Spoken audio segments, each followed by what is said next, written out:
მოგესალმებით, მე ვარ გიორგი სარეშვილი და თქვენ უყურებთ უხეშ ტესტ დრაივს. დღევანდელ ვიდეოში თქვენ ნახავთ Ferrari F8 Tributos.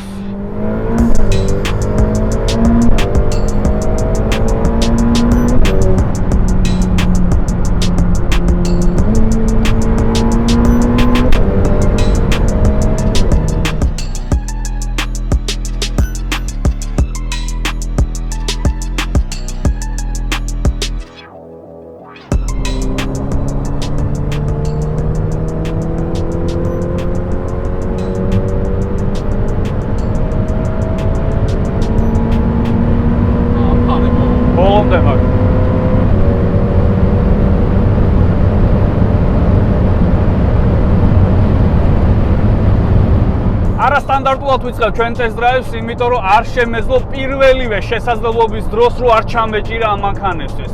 ეს არის ჩვენი პირველი Ferrari, ჩვენ უხეშ ტესტ დრაივზე და მინდა გითხრათ, რომ ერთ-ერთი ყველაზე საინტერესო Ferrari-ა, იმიტომ რომ არის ფაქტიურად ბოლო მოდელი, როგორც ჩვენ ვიძახით ხოლმე, 2021-ის გამოშვება არის ეს მანქანა და ეს არ არის რიგითი რაღაცა ძველი Ferrari. ეს არის ერთ-ერთი საინტერესო საყურადღებო Ferrari. ჩვენ გერმანიის ავტობანზე ვიმყოფებით და ამისთვის უღმესი მადლობა ევროპაბეს და ვალოლინს, რომ მოგცა შესაძლებლობა, რომ აქ ჩამოსულიყავით და გადაგვეღო ჩვენი უხეში ტესტ დრაივები. ჩვენც არ დავაკლებთ ვიდეოებს და საუკეთესო მანქანები შევარჩეთ ტესტ დრაივისთვის. ერთ-ერთი კი არის F8 Tributo. იტალიელი ცხენები მიფრინავენ, მიაჭიხვინებენ.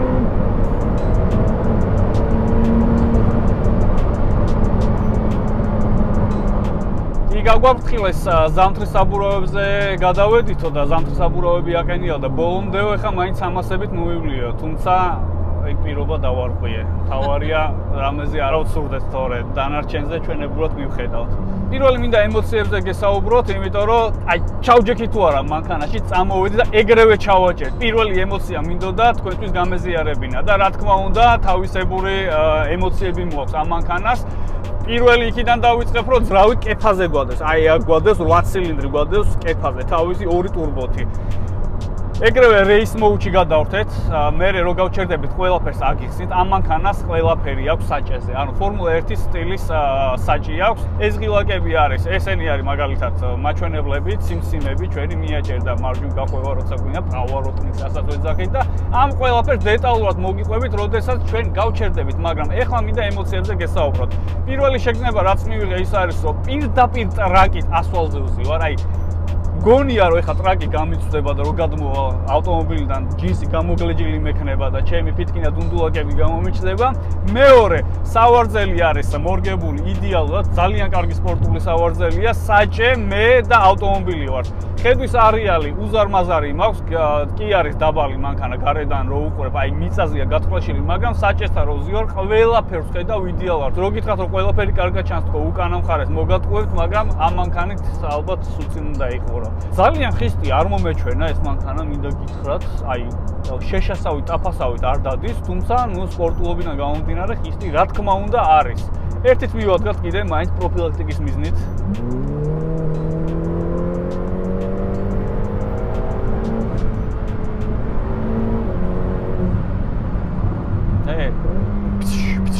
საკაიფო ხმები მოდის აი კეფიდან.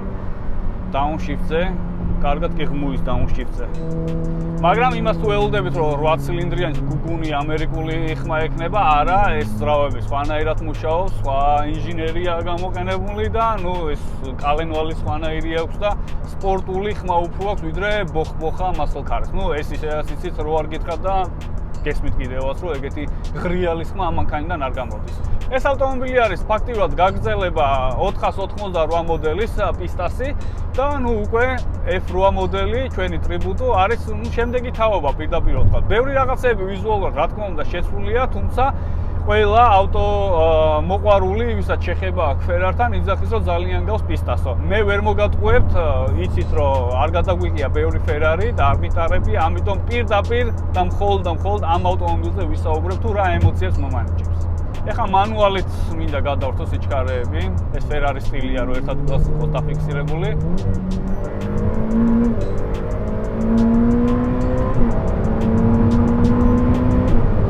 ძალიან ჩქარ ართავს, აი ძალიან ჩქარ ართავს სიჩქარეებს და ეს პატარა წახტომებიც აქვს, იდეალური, რავი, ამაზე ჩქარი ჯერ მე მგონი არაფერი არ ყოლია, იგზნობა პირდაპირ როგორ თავს სიჩქარე. ბრახ უბაგუნებს. დაუნშიფტზე, ისე დაუნშიფტზე 1-2 ბატკაბუტკი გაასწორდა, მაინც ფერარია. და საჭეზე ამოდის ტახომეტრი, გვეუბნება როდის უნდა გადავრთოთ. კიდე ერთი რაც მინდა გითხრათ, არ მაშინებს იმდენად თავდაჯერებული ვატარებ ამ მანქანას, აი შიშის გრძნობა არ მაქვს, თუმცა სპიდომეტრს რო უყურებ და ეგრევე 200, 250-ზე 300-ისკენ რომ მიიწევს, მე რო ხვდები რომ ძალიან ჩქარა მიწევს.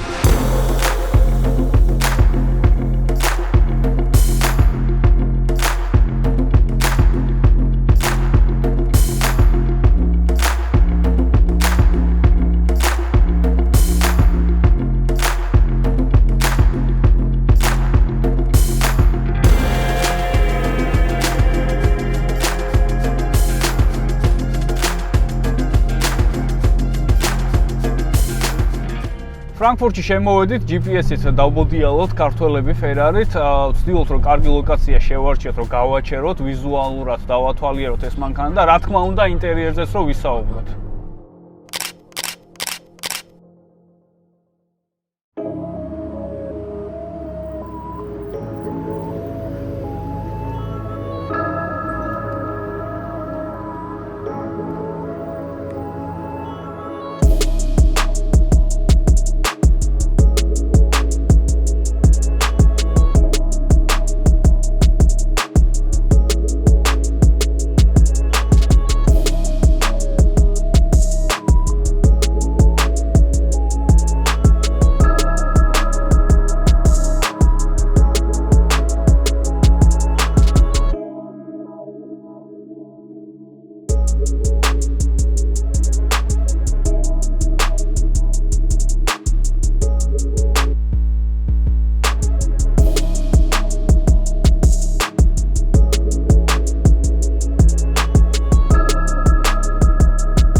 ამ სილამაზეს უნდა ჩავხედოთ პირველი გაჩერებულზე.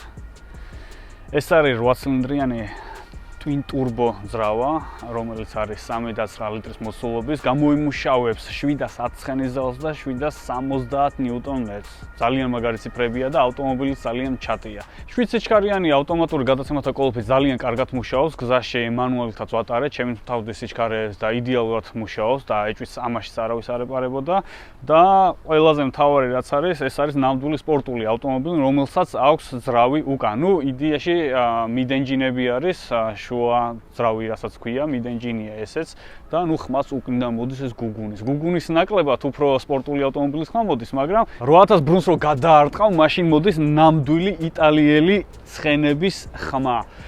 ძალიან მაგარია, კარგი გამოცდილებაა, სიარული ძალიან მომეწონა. სიარულზე კიდე ერთი ის მინდა აღვნიშნო, რომ მართლა არაფერში ხელს არ გიშლის, ქალაქში იდეალურად დადიხარ, არ გემტრევა ნეკნები, რაღაცა ხერხემლის დაზიანებას არ იღებ, რაც ძალიან გასაკვირია. მე მეგონა რომ ძალიან ხისტი იქნებოდა ეს ავტომობილი. იმდენად ხისტი, რომ ქალაქში ფაქტიურად შეუძლებელი იქნებოდა სიარული. თუმცა ეგრე არ არის. დარწმუნებული ვარ, ტრეკზე უფრო მაგარი იქნება. სუპერკარებს და სპორტულ ავტომობილებს, ისეთებს როგორიც არის Ferrari, ყოველთვის განსხვავებული ვიზუალი აქვს ხოლმე. ეხლა კი წამოვიდა ტენდენცია, რომ რაღაც უფრო ქალაქს მორგებული ავტომობილები გამოუშვეს ამ ბრენდებმა, როგორც Ferrari, Porsche და ასე შემდეგ, მაგრამ Ferrari მაინც ისეთი დიზაინი აქვს, რომ ყველა მანქანისგან გამოარჩევ. აი ყველა აბსოლუტურად მანქანისგან გამოარჩევ. სადაც არ უნდა იყო, ქალაქში იქნები, ტრეკზე იქნები თუ, ნუ არ ვიცი, ქალაქგარეთ იქნები მთაში. მოდი დავიწყოთ ცხვირით. აქ ხედავთ დიდი საჰაერო, უზარმაზარი საჰაერო. ეს არის იმისთვის, რომ აეროდინამიკისთვის ცხვირი სულ დატყეპებული ქონდეს მიწაზე. ჩემი ხელი თუ ჩანს, აქედან პირდაპირ საჰაეროა, ესე ორი ხელი ერთმანეთს მიედო თითები პატარა, სათუთი. ფარებსაც ხედავთ 488-ს უფრო წვეტიანი ფარები ქონდა, ამისი უკვე შეიცვალა. ნუ ვიზუალურად რა თქმა უნდა შეცვალეს, რომ ერთმანეთს ძალიან არ გავდეს. იმას თავისი სტილი აქვს და ამას თავისი სტილი. თუმცა ორივე სტილი რა თქმა უნდა Ferrari სტილში ზის და არ არის ამოვარდნილი თემატიკიდან. დიდი საჰაეროები აქ ხედავთ. აქ პატარა კულერებიც აყენია, კადრში შეიძლება არ ჩანდეს, მაგრამ აქედან შიგნით დაწვენილი კულერებია, რომელსაც პირდაპირ ხვდება ჰაერი. ფარები საკმაოდ აგრესიულია, წვეტიანი ცხვირი, რომელსაც უყურებთ აქ და ტუჩი აი აქ თითქმის მთავრდება და უკვე კუზაოს, ანუ ბამპერის ტუჩივით აქვს გაკეთებული. იდეაში ძალიან ელეგანტური სიფათი აქვს, რო არ დაგიმავალთ. ლამაზია. მოვდივართ მერე გვერდზე, უზარმაზარ კარბონ კერამიკულ მუხურჭებს ხედავთ, აი უზარმაზარ, თითქმის დისკის ხელა არის. ასევე ხედავთ ვერცხლისფერ დისკებს, 20-იანები აყენია. 20 ინჩიანი დისკები აყენია, 4-ვე არის 20 ინჩიანი. უკან რატომღაც წარმოვიდგინე, რომ უფრო დიდი იქნებოდა 21-იანი, რომ ეგეს ახალი ტენდენცია წი პატარა დისკებია და ერთი ზომით დიდებს აყენებენ ხოლმე უკან. თუმცა აქ 4-ვე დისკი არის 20-იანი. საბურავებზე უკვე ვახსენე, ცოტა მახინჯია საბურავები, მაგრამ ზამთრის საბურავები ესე გამოიყურება. ნუ ესეთ მანქანას არ უხდება ზამთრის საბურავები. და ერთადერთი რაღაც, რაც აი მართლა ვერ ამოვხსენი, რატო გააკეთეს, ეს არის კარის გასაღები ბერკეტი. არადაც შეეძლო ძალიან მარტივად, უფრო ლამაზი გაეკეთებინათ, აი ტესლებზეც და იმაზე, რო არ ჩანს ეს კარის სახელური, აი ეს არის კარის სახელური, აი ეს. პირდაპირ ვიძახი, ეხა არ მინდა რაღაცა ცუდი ვთქვა, მაგრამ ერთადერთი დეტალი, რომელიც ვიზუალში არ მომწონს, არის ეს კარის ბერკეტები. მძღოლის მხარეს მინდა განახოთ. ამ ბერკეტთან ერთად კიდევ ერთი სიმახინჯია, აქ პირდაპირ ეს მექანიკური გასაღები, კარის თუ ჩაიკეტა და ან დაჯდა რაღაც მოუვიდა ამ მანქანას, რომ ეს გააღლა. ზოგადად ესეთი მანქანები ძალიან ხშირად ფარეხებში ილპება ხოლმე, იმას გულისხმობ, რომ ბევრს არ დადიან და სულ ინახავენ და ხშირი შემთხვევა ხოლმე, რომ აკუმულატორები უჯდებათ და მერე ჭირდებათ რაც გაღება. ზოგ ახალ მანქანას უკვე ისიც აქვს, რომ განახებს გაჩერებულზე რამდენი ხანი გაძლევს შენი მოქმედი აკუმულატორი, რაც გიყენია და ნუ ეგ იმისთვის არის რომ სულ არ გიჯდებოდეს და მე პერემიჩკებით არ ქოქავდე და აი ამ საშინელებაში გასაღებს არ თხრიდე.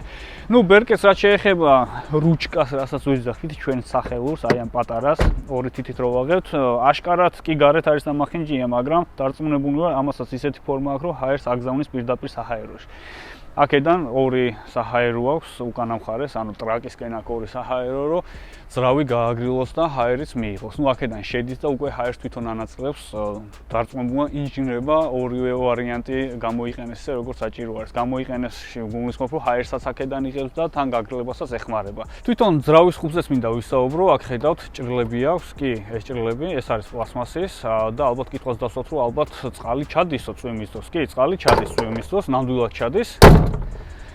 აქაც უჭრილებია სეტკა, ამიტომ აქ რო სიტყვაზე რეცხავთ ან წინ მიდიხართ, პირდაპირ ძრავში წყალი არ ჩადის, ცდება იმ ერთმანეთს ჭრილს, მაგრამ აქ ეგრევია სხავს პირდაპირ. სულ სეტკა არის, მაგრამ ნუ გათვლილია ისე, რომ არაფერი არ დაზიანდეს. აქაც არის სეტკები. Ferrari-ის ულამაზესი ლოგო და ეს ფერი ახლა უნდა თქვათ, რომ უხდება, ყველაზე ძალიან Ferrari-ს წითელი ფერი უხდება. და 4 ფარი, 488-ს ქონდა უკვე თითო ფარი, აქეთ უკვე ორი ფარია, რომ განსხვავებული იყოს. და ორი უზარმაზარი მაყუჩის თავი. ეს მაყუჩის თავი არ არის მიმაგრებული, ფუნქციონალურია ფაქტიურად, იმიტომ რომ შიგნით აი კლაპნებს ხედავ, რეის მოუჩი, რომ უფრო დიდი ხმა ქონდეს. ეს მაყუჩის თავები ცალკე თავებია, შიგნიდან უფრო ვიწრო ტრუბა გამოდის ხმისთვის და ეს არის გალამაზებული, რომ გარედან ლამაზი იყოს ცოტა. დიფუზორი, უზარმაზარი დიფუზორი, ეს რა თქმა უნდა ყველაფერი ქარხნული აქვს, ამ მანქანას არაფერი დამატებული არ აქვს. აი ესე და დიფუზორშიც ერთი სეტკა აქვს კიდე. ნუ სეტკებია მოყრილი, აი გადმოჭრილი სეტკები არის მოყრილი და უხდება. შავი წითელში ფერი ნუ იდეალურია ჩემი განმოსახედიდან. სარკეების, ლამაზი სარკეები გვაქვს, აქ თავისი უზორები და კამერები, რა თქმა უნდა, 360 ყველა მხრიდან ხედავთ ავტომობილს. გარედან მეტი რა შემიძლია გითხრათ, პირდაპირ გეუბნებით, გულწრფელად გეუბნებით, რომ ეს ის მანქანა, რომელსაც ვერაფერს ვერ დაამატებ. თუ მაინც და მაინც რაღაც მანიაკი არ ხარ და Liberty Walk-ის wide body რაღაც კრილოები არ გევასება, სხვა ამ მანქანას ვერაფერს ვერ დაამატებ და Ferrari-ზე კიდე ერთხელ მინდა ვთქვა, ჩემ ვიდეოებში ხშირად ვიზახი ხოლმე, როდესაც ოფიციალური Ferrari-დან ყიდულობ, ანუ სადილეროდან ყიდულობ Ferrari-ს, შენ უფლება არ გაქვს მათ გარეშე მოდიფიკაცია გაუკეთო ავტომობილს. თუ მაგალითად თქვენ წახვედით და მე-7 ტიპისგან იყიდეთ, ან პროსტა ვიღაც მეზობლისგან იყიდეთ Ferrari, მაგ შემთხვევაში კი რაც გინდა იმას უკეთებ, ვერაფერს ვერ მოგედავება. თუმცა თუ Ferrari-სგან შეიძინე Ferrari, შენით ვერაფერს ვერ გაუკეთებ. აი, აბსოლუტურად ვერაფერს ვერ გაუკეთებ, ყოველთვის შეუძლიათ რომ გიჩიო მაგაზე. Ну, სამწუხაროა და დასანანია რომ კარები ზევით არ ადის, მაგრამ არ აუჩარ, ლაპატიოთ ეგეთები უკვე ავენტადორისკენ. ზოგადად ყველაზე საინტერესო ესეთ სუპერკარებში არის ხოლმე ეგ რომ განსხვავებულად იღება კარები. რამდენად პრაქტიკული ეგ უკვე მეორე ხარისხოვანია, მაგრამ კიდევ ერთხელ გამეორდები რომ ამ მანქანები ძალიან ბევრს არ დადიან, ანუ ხშირად არ იყენებენ ამ მანქანებს, აი რაღაც ვიკენდებზე სადმე შეკრებებს დადიან, ტრეკზე მიდიან, რაღაც ისეთ ადგილებზე მიდიან, სადაც უნდათ რომ ეს გამოაჩინონ თავისი ფული და მაყუთი, რომ გააღებ კარფული ცვივა ჯიბიდან და რომ გადმოდიან. მაგრამ არა უშავს, ჩვეულებრივად იკეტება ეს კარი, თავისი ერთი ბერკეტია, ესე ამოსაწევი და გაიღო.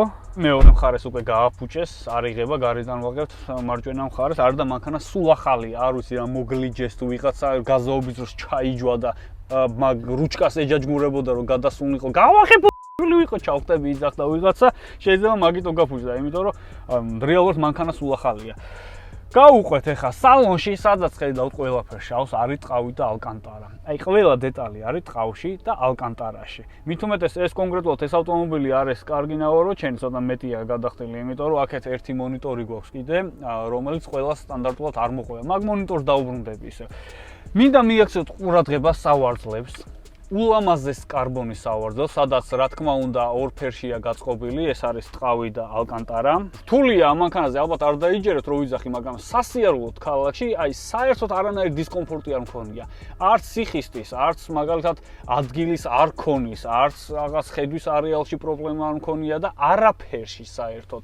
რაც ჩემთვის არის ძალიან დიდი პლუსი ამ ავტომობილის ინტერიერი. ძალიან დიდი პლუსი აი ამ ყველაფერს, იმიტომ რომ ქალაქში მე ვიძახი რომ ძალიან მარტივად გამოიყენებ ამ მანქანას. თავარია დისკები არ უხახუნო ბორდიურებს. Formula 1-ის საჭე ტყუილად არ ვახსენე, Ferrari-ს ზუსტად ეგეთი სტილია გაღებული, რომ Formula 1-ის საჭეს არის მიმსგავსებული, იმიტომ რომ ყველანაირი ღილაკი აყენია საჭეზე, განთავსებულია საჭეზე და ინტეგრირებულია ეს ღილაკები ყველაფერი აი ამ ულამაზეს კარბონის საჭეზე. ეს ორი ღილაკი არის ციმციმები, ანუ ჩვენი პაუეროტმენკები, ეგრეთ წოდებული, რასაც ვეძახით. დავაჭერთ, ჩაერთო მარცხენა, დავაჭერთ გაითიშა, ნუ თავისი თიშავს, რა თქმა უნდა. იგივენაირად აქეთ. ნუ სიგნალი ისევ სიგნალია, ჩვეულებრივად არაფერი განსხვავებული. ეს ამორტიზატორის ღილაკს ხედავთ, ამორტიზატორი ახალია, ეს არ არის დახისტება ავტომობილის პირიქით, უსწორმასწორო გზებზე, როდესაც გადავდივართ, ამ ღილაკს ვაჭერთ და მერე ავტომობილი უკვე შედარებით უკეთესად და რბილად ადის. მერე მოდის უკვე ფარები, აქედან აი ესე გვაქვს დანლი. ამოვარტყავთ და შორს შეგვიძლია მივანათოთ ვიღაც დაუბრუნავთ. ახლა ჩვენ რომ მივგაზაავდით 300-მდე რომ მივდიოთ, ამაზე წამოვარტყი აქედან და ეგრევე ხალხი იწეოდა. ნუ ისედაც არ გადმოსულან, მაგრამ ვანიშნეთ რომ ჩვენ ცოტა ჩქარა მოვდივართ და აქ გერმანიაში უკვე იციან დანლის თუ ვინმე გინთებს, ესე იგი მოფრინავს. მერე მოვდივართ აქედან იქოქება, ტორმუს ვაჭერთ და დიდხანს ვაჭერთ ამ წითელ ღილაკს და აქედან იქოქება ავტომობილი. ნუ ეს რა თქმა უნდა უკვე voice command-ი, ანუ შეგვიძლია დავაჭიროთ და რადიო შევცვალოთ ან სადმე დავურეკოთ და ასე შემდეგ, ესეც ტელეფონის არის. წინასახარე მინის გასაწმენდი, ესეც გვაქვს, ეგეც მინდა რომ ნახოთ, აი ეს არის, აქეთ ეს მარჯვნივ დავატრიალებთ, აი ესე და უკვე სიჩქარეები ემატება, ესე 0. და რა თქმა უნდა წყალსაც აქედან ვასხავთ წინასახარე მინას. ასევე ეს პატარა დისპლეი რო გითხარით, ეს რეალურად ნუ დისპლეი არ არის, განათება ინთება ტახომეტრის და გვაცნობებს თუ როდის უნდა გადავრთოთ და რა ბრუნებზე არის ავტომობილი. ამით შეგვიძლია პირდაპირ წინ ვიყუროთ და აქედან მივხვდეთ როდის უნდა გადავრთოთ ავტომობილი შემდეგ სიჩქარეში, მომდევნო სიჩქარეში. რა თქმა უნდა სპორტკარებს არ ვიცი რატო თუ დაკვირვებულები ხართ, აი ესე ძვირიან სუპერკარებს, ესე ვიტყოდი, არ აქვს არც ერთს თითქმის არც ერთს head-up display. არ ვიცი უბრალოდ ესია რომ head-up display არ აქვს. მე არ ვიყენებ head-up display-ს, მაგრამ ძალიან ბევრ ადამიანს და იმ ხალხს, ვისაც უყვარს კარგი მანქანები და ახლები, უყვარს head-up display-ს იყენებენ პრაქტიკულად, მაგრამ დინარაძე სულ ჩართული აქვს და იყენებს. მე მაგალითად მაწუხებს, იმიტომ რომ საქარე მინაზე რაღაც მანათებს, აი სუპრაზეც უგათი შუღლი მაქვს. თუმცა მაინც ვერ ამოვხსენე ესე სპორტულ მანქანას რატო არ აქვს head-up-ი. არც ამას არ აქვს, არ არის გამონაკლისი. და ყველაზე მთავარი ღილაკი, თუმცა ეს არის უფრო ბერკეტი, მე ვიტყოდი, ღილაკი არ არის, ეს არის ჩვენი რეჟიმების შეცვლა. ესე იგი, ამ რეჟიმში სპორტი, სადაც აწერია, არის ჩვეულებრივი სიარული, ანუ ამას დაყენებულია ისედაც ვერსად ვერ წაიღებ და ამითი დადიხარ. ქალაქში იქნება ტრასაზე თუ სადაც გინდა. ქვევით არის უკვე სველი, მერე რეისი მოდის და მერე უკვე ტრეკშენები ითიშება. ამ ორით. ნუ, ეგ არის იდეაში ყველაზე მარტივი. საჭიდან ხელს არ იღებ. პირდაპირ წაარტყი, რეისში ხარ და შეგიძლია იგაზაო სადამდეც გინდა იქამდე. აქეთ არის ფაქტობრივად მაჩვენებლების დაფა სპორტული, შეგიძლია ნახო ტემპერატურები, საბურავებში წნევა და ასე შემდეგ და მეორე მხარეს აქ სადაც კილომეტრაჟი წერია, ეგ იდეაში არის ამ ავტომობილის მულტიმედია და ეგ იმართება აი ზუსტად აი ამ ღილაკებიდან. აქედან მაგნიტოფონის არის ეს.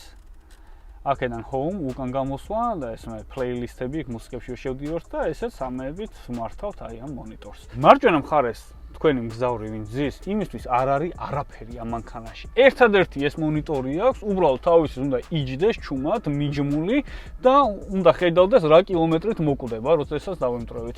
სხვას ვერაფერს ვერ აკეთებს. ანუ მულტიმედიას ვერ აკონტროლებს, იმიტომ რომ აქედან ვერ ხედავს. ჭიქის ჩასადები ერთია აქ. იმიტომ რომ მეორე გასაღების ჩასადებია და ეს არ ძრება და ერთი მაქსიმუმ აი გლავბოქსში რომ ისიც რო უთხრა რომ სათვალეები და ხელთათმანი მომეციო და მოგაწოდო. სხვას ვერაფერს ვერ იცავს. ტორპედოსაც შეეხება ძალიან ლამაზად გამოიყურება და ეს ფორმები ეს ჩახლართულია, კარგია, აქაც სეტკა გვაქვს ერთი. ჯო აქ დასაბერია კონდიციონერის, აქედან გვიბერავს კონდიციონერი, მაგრამ მარტო ეს არ არის. აქ პლუს კიდე 3-ია ეგეთი, აი ეს მრგვალი, აი ეს ყველაფერი. ესეც გვიბერავს. მაკეთა მხრიდან დარწმუნებული რომ ეს ადგილი ძალიან ცუდად გამოიყურება, უმახინჯესი არის, იმიტომ გვერდიდან რო უყურებდით, აი საშინელებაა. თუმცა საჭესთან რო ზიხარ, ანალოგიურად არის ორივე მხარეს და ძალიან ლამაზია. ანუ აქეთ მხარესაც ზუსტად იგივენაირია და აქეთაც იგივენაირი. ანუ ორივე მხარე გიყურებს შენ. ერთ-ერთი მგზავრის თვალით რო უყურებ, რაღაცა გამოწეული ყლინჯაფერა არის, მაგრამ რეალურად საჭესთან მართლა ლამაზია. ტყუილა არ ვიძახე, არ მოგატყუებთ ხა. ფერარი რო იმის გამო არ ვამატებ კარგ სიტყვებს. ლამაზია. ერთ კიდე დავამატებდი რა, სივრცე გვაქვს უზარმაზარი, არაფერი დამატებითი ღილაკები არ გვაქვს, რაღაც შემცირებულია ყველაფერი. ერთი შეხედვით ძალიან კარგია, ეხლა პრაქტიკულია მე რო ვატარებ, მაგრამ რაღაც მხრივ ცოტა მინიმალისტურია. ერთ-ერთი მაგას იმით იხსნი, რომ ესეთ ავტომობილებზე ცდილობენ, რომ წონა იყოს, რაც შეიძლება ცოტა და ბევრ არასასრულ ნივთებს, ბარს და რაღაც დეტალებს არ უმატებენ ხომ. რაც შეიძლება ჩატერო იყოს, უფრო ცოტა ნაწილს უყენებენ, თუნდაც ინტერიერში, თუნდაც ექსტერიერში. ვიზუალურად შეიძლება ვიღაცას Porsche 911 ტურბოსიც მოწონდეს, ძალიან კომფორტულად ვიჯერთ, ეს დიდი ბარი აქვს Porsche-ს მოგეხსენებათ, რო გადავიღეთ და რა თქმა უნდა GTS-ის სალონიც ჩემთვის ერთ-ერთი ყველაზე ლამაზია. თუმცა ამ სალონზე ვერ ვიტყოდი, რომ ცუდია, უბრალოდ მინიმალისტურია. წონაზე ბევრი ვისაუბრე და რა თქმა უნდა იცოდეთ, ტონა 450 კილოგრამამდეა, ანუ ესეთი და პლუს მინუს მერე ოფციები და თუ სპაიდერია, ეხლა რა თქმა უნდა ოდნავ მძიმე იქნება. მეტი რა გითხრათ, ძალიან კარგი მანქანაა, მეგონა რომ უფრო დაეჯმებოდა, უფრო კი არა და ფაქტობრივად არაფერი ცუდი არ მithქვამს ბერკეტების გარდა, იმიტომ რომ რეალურად მართლა იმას გთავაზობენ, რაშიც ფულს იხდი. ექსკლუზიური მანქანაა და ნუ ტიპები ვინც ამას ყიდულობენ, VIP კამან და ვისაც ამის საშუალება აქვს, 300 პლუსით ვინც იხდი, $300,000 გულისხმობ რა თქმა უნდა. ნუ იმათვის ისედაც მისაღებია ეს ყველაფერი, იმიტომ რომ სულ რო ცუდი იყოს, ნუ ისეთი თემაა, რომ ყველას არ ყავს და შეიძლება მე და შენ, აი ხა ვინც მიყურებს, ეს მანქანა მაინც ვერ ვიყიდოთ და იმათ კიდე იციან რომ ყავთ ესეთი ფერარი და სულ ზე კიდია ცხვისი აზრი.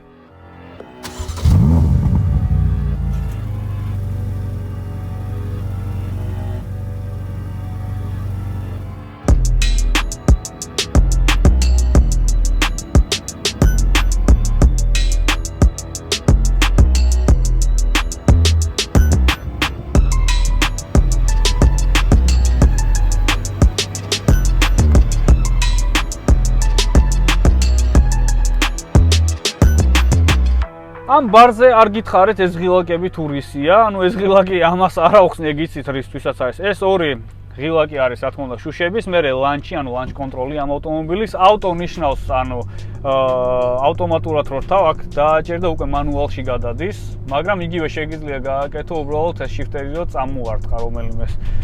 გადავიდეთ ავტომატზე ისევ და როდესაც ვქოლქავთ, ავტომობილი არის ნეიტრალში, ნუ პარკინგში, მაგას გულისხმობ და ერი არის უკუსვლით შეგვიძლია წავიდეთ. თუ ჩვენ წინ გვინდა რომ წავიდეთ, ანუ დრაივი აქ დ არ აწერია ერთად, ეს არის up shifteri, ანუ ჩვენი სიჩქარის მომატების shifteri. ერთხელ წამოვარტყავთ და ეგრევე პირველ სიჩქარეში გვიგდებს. გაჩერების დროსაც ჩვეულებრივად სიჩქარეში ვტოვებთ, ვაქროვთ ამ ღილაკით, საიდანაც გქონდათ, ამ ღილაკით ვაქროვთ და ავტომატურად ხელის მუხრუსაც თვითონ წევს, ანუ უჭერს ტორმუზებს და რა თქმა უნდა დაძვრის დროსაც ავტომატურად ხელის მუხრუს თვითონ თიშავს. ღილაკი ხელის მუხრუჭის არ არის და ცალკე ღილაკი არ გვაქვს დრაივის. უბრალოდ აი ამ shifters წავარტყავთ და ეგ არის, всё, შეგვიძლია ვიაროთ. გაჩერების დროსაც ტორმუზი ერის ღილაკს დავაჭერთ, უკუსლით შეგვიძლია ვიაროთ. ასევე აქ გვაქვს ეს ღილაკი, ავტომობილს აწევა-დაწევის, ეს არის ცხვირის, სადმე უზარმაზარ წოლიარე პოლიციელს თუ შევეჩეხებით, ან ნებისმიერ უსწორმასწორო გზას შეგვიძლია დავაჭირო და უცებ ეგრევე ცხვირს წამოგვიწევს. აი, უცებ ავტომატურად აი დავაჭირე და ეხლა უნდა დაიწყო. აი,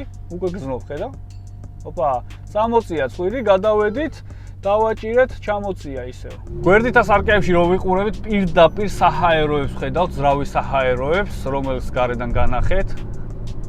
ძალიან აგრესიული, ანუ სხვა გამოცდილებაა, საერთოდ სხვა შეგრძნებებს განიჭებს და ანუ სხვა ავტომობილში ზიხარ. ეს არის ისეთი რაღაც, რომ აი პრაკატით ან რაიმე შესაძლებლობა თუ გექნებათ სადმე თუ მოხდით ან ვინმე თქვენ ნათესავს თუ ყავს ჩაქსეო მილიონერს ესეთი მანქანები, აუცილებლად თხოვეთ, რომ ამ მანქანით გაიკატავოთ, იმიტომ რომ ჩვეულებრივი მანქანისგან განსხვავებით, საერთოდ სხვა სამყაროში ხვდებით. სხვა ავტომობილია, ჩვეულებრივ მანქანას, აი რაღაცებს რო ხედავთ ქალაქში რო დადიან, იქ ტარებას სხვა შეგრძნება აქვს და ესეთ ავტომობილში საერთოდ სხვა შეგრძნებას გიტოვებს და სხვა შთაბეჭდილებებს. ერთი სიტყვით აღფრთოვანებული ვარ, მომეწონა, იმედები არ გაუცვლოებია, თუმცა მეგონა რომ საერთოდ არ დამევასებოდა Ferrari, მაგრამ ჩემი ფიქრები ისევ ჩემი ფიქრებად დარჩება და ერთადერთი რაც შემიძლია გითხრათ, რომ კარგია, დიდი პლუსი ამ მანქანას.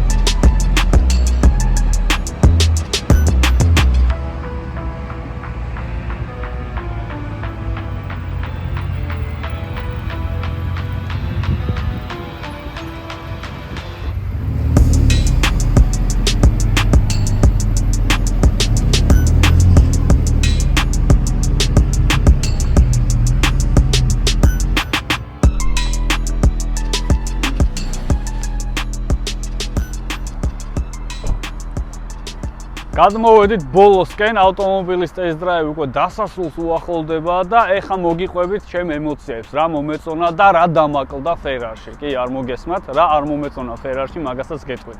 პირველი ის მომეწონა, რომ Ferrari-ის დიზაინი და მით უმეტეს კონკრეტულად აი ამ მოდელის F8-ის დიზაინი ძალიან ლამაზია. მართლა და მით უმეტეს წითელი და შავში, ნუ აი მე რო Ferrari-ს ვყიდულობდი, რა თქმა უნდა, ზუსტად ამ ფერების კომბინაციას შევიძენდი და ავარჩევდი. ტარებით ძალიან კარგია, რბილი ქალაქში, კომფორტული, აი არ ვიცი როგორ აგეხსნათ, მაგრამ კომფორტული. მანქანა არ იხრება, არ ირწევა, მაგრამ სავარძელში მე ძალიან რბილად და კომფორტულად გრძნობდი თავს. ასევე მომეწონა ავტომობილის ჯდომა, თუნდაც მაქსკამში საჭესთან, არეალი ხედვის, მოხვევა, უკანა წამყვანი როა, ეგ ძალიან მომეწონა. სივრცე ძალიან კარგი აქვს, თუმცა მინიმალისტური და მან დამთავრდება სივრცე. ერთადერთი ადგილი, სადაც ჩვენ ჯერ არ მივსვართ, არ ჩაგვიხედავს, ეს არის საბარგული, რომელიც ამ ავტომობილს აქვს წინ. ეს არის გასაღები, უკვე მიხვდებოდით სალონში რო იყო ჩარჭობილი და აქედან შეგვიძლია გავხსნათ პირდაპირ.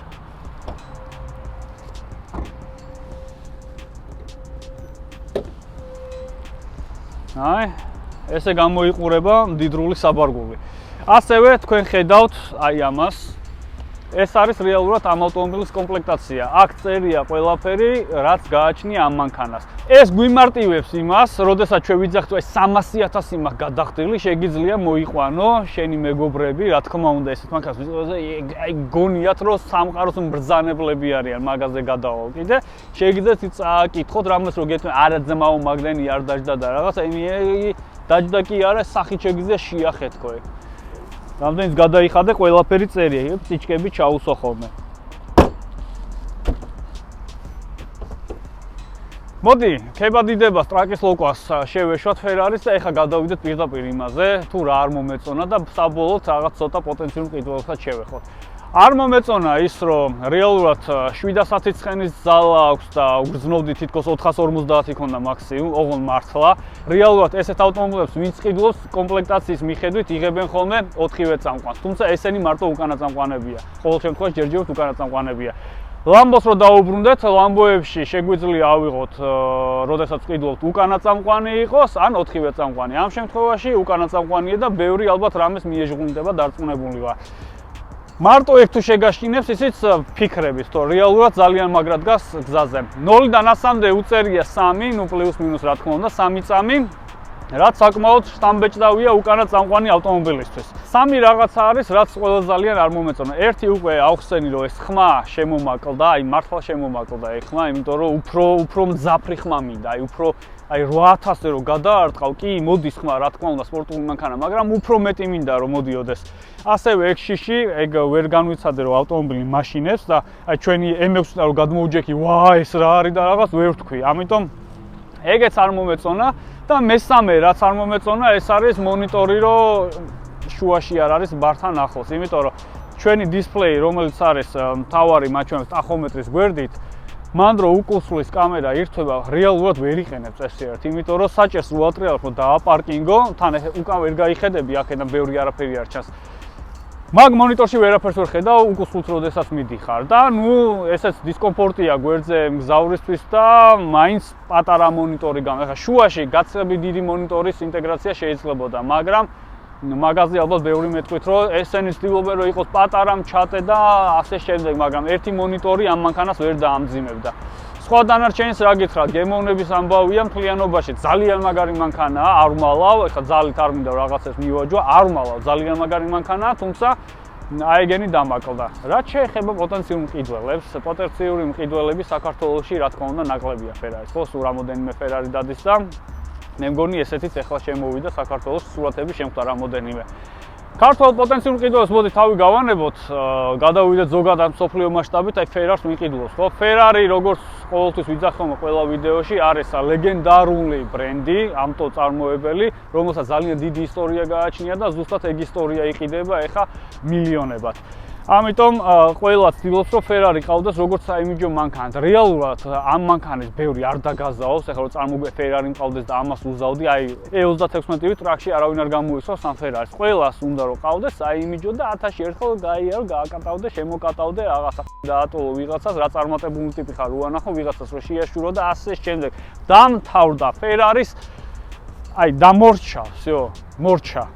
მეც ვერაფერს ვერ იზავ და ზუსტად მაგიტომაც ყიდულობენ. წავდნენ, გადაიხდიან, ფულ ჩააყრიან და ყველას ოცნება რომ F40 არის, F40 გვერდზე რო ვედექი, მივხვდი რომ ჩემი ოცნება კიდევ ერთხელ დავწუნდი რომ F40 არ არის. ბევრს ალბათ გაუტყდება რა პონჩი იძახიო, 1-2 მაზმაკასა მომაჯვა და მე უარესად მივაჯვი, იმიტომ რომ F40 რეალურად არის ნივთი, ეს არის საკოლექციო მოდელი, რომელსაც შენ ალბათ აი ესე ქალაქში ესე გაიკატაო, აი არ ვიცი, ერთი 5 ჯიგლასი უნდა მოყვებოდეს დაცვა და იმისთვის რომ იყიდო და ავტომობილი დააყენო ფარაში და უყურო და გიხაროდეს რომ ყავს, ეგ არის ერთი კატეგორიისთვის, მაგრამ მე იმ კატეგორიას მივეკუთვნები, ვიღაცას თუ რაღაცა მანქანა ყავს, ანუ მე თუ რაღაც მანქანა შევიდე, აუცილებლად უნდა ვისიამოვნო თავიდან ბოლომდე. მე ეჭვება ვიღაცა F40-ით ყოველდღე დადიოდეს და აი ხალხია მოლებში მიირბოდნენ და პარკინგზე ჩადიოდნენ და უფხავკუნებდნენ ცხვირს. ზუსტად იგივე ხდება ჩვეულებრივ შედარებით იაფიან ფერარებშიც რა. ძალიან ბევრი იმიტომ არ გვხდება, რომ ხშირად არ იყენებენ და არ დადიან ამ მანქანებით. ერთი სიტყვით, ხო, და კიდე ერთი მინუსი აქვს, სულ მინდოდა მეთქვა და დღეს მთელი დღე მოვიწყდება. აქაც ერთი კამერაა და კრასკა უკვე გაცვეთილია, აქ რო კენჭები ხდება, აი დედა ამადგილს. ალბათ ბრენდერში უნდა მიხვიდე დამცავი გადააკეთოს, მაგრამ სხვა გზა არ არის. ერთი სიტყვით, უღრმესი მადლობა კიდევ ერთხელ ევროპაბეტს და ვალვოლინს. მაგათი დამსახურებაა რომ აქ ვართ და უღრმესი მადლობა თქვენ ემიგრანტებსაც საქართველოსთან მაყურებლებსაც რომ ესე გვამხნევებთ, კარგ კომენტარებს გვიწერთ, გამომწერებიც გვემატება და ჩვენთვის мотиваციაა იმისი რომ უფრო და უფრო მაგარი ვიდეოები შემოგთავაზოთ. დღეისათვის სულ ეს იყო, მეც ვერაფერს ვერ დავამატებ. უღრმესი მადლობა რომ ხართ ჩვენ ახზე უყურებთ ამ ტესტ დრაივს. დარჩით ჩვენ ახზე, გამოიწერეთ, ხოლო მე და გემშვიდობებით. მომავალ შეხვედრამდე. დროებით.